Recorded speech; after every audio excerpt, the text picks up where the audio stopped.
It's Friday, November 10th, I think. It's about 5:30 in the evening, so the sun has just set. I'm moving them to the second cell. Second of, I think 10 cells is what I'll get out of it. Yeah, 10 cells.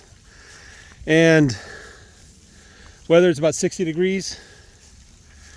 Tomorrow I think is cooler, and then it's going to start warming up back in the 70s. So I need to clean out the lens. Grass here is super good, very thick. Even though a lot of the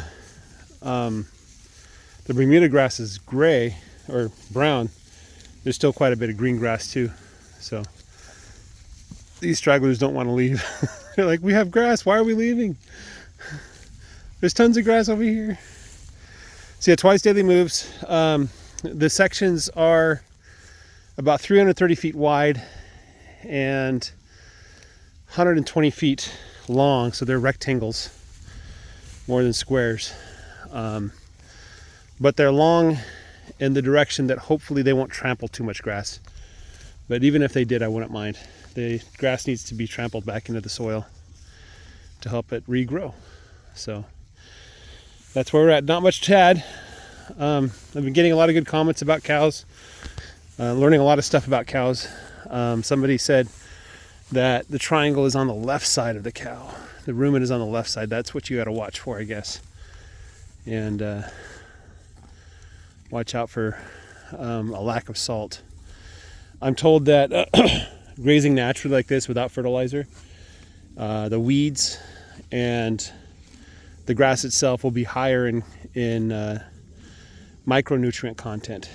That's because the nitrogen tends to accelerate the growth of the plant, but not its nutrient content.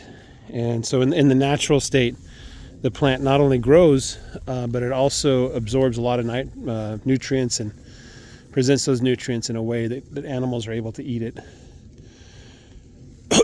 So by grazing naturally without nitrogen or anything like that, with healthy soil, with polyculture, not just one species of plant, but lots of plants working together, you should be able to build more nutrient dense forage, and that should translate to a more nutrient dense cow. One of the things that I think nutritionists or amateur nutritionists, armchair nutritionists, we're all armchair nutritionists. None of us have been really trained in the field of nutrition, but we're told that if we want nutrients, we need to eat veggies, but that's not really true. The beef, chicken, and the pork, the meats that we like to eat, that we crave to eat, is actually full of nutrients too. And there's some preliminary research that Gabe Brown talked about from North Dakota, where, is it Gabe Brown? I think it's Gabe Brown. And some preliminary results showing that cattle that have been grazing on, a natural forage are higher in nutrients, and your body can absorb those nutrients much better. So it's what the organic movement was supposed to be, but unfortunately the organic movement missed the boat because they're still focused on growing one type of crop in virtually dead soil that isn't really amenable to life. And they still rely on different techniques to get the monoculture growing on its own that don't encourage the nutrient dense food that's supposed to grow in a natural condition. So that's kind of why, if you're wondering why our food today is so much poorer in nutrients than it was 2 or 3 generations ago, that's the reason why. And organic's not the answer. Organic is kind of a misnomer for many reasons, but one of the biggest reasons is it represents itself as a healthier way to grow the plants, but really it's not. It's just a different way to grow the plants. And it substitutes one thing for another. So you're still putting chemicals into the field. You're still using machines, and you're still pushing the soil well past what it's supposed to do. And so regenerative farming practice, that's the word that a lot of people doing what I'm doing is using nowadays. Regenerative practices are focused on restoring the health of the soil and getting plants to do what plants are supposed to do without any kind of additive.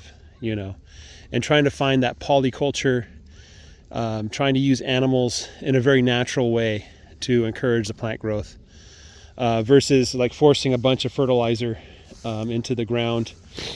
And the fertilizer is fertilizer, nitrogen is nitrogen. It doesn't matter where it comes from. If I were to take my field and just cover it with manure, it would have the same effect as covering it with, you know, nitrogen and stuff like that. Too much manure is not good for the soil. And what we're trying to do here is build soil health in a natural way. Wish you guys could smell what I smell. But when I had the cows all pinned up back there with the hay, the manure started to make a smell.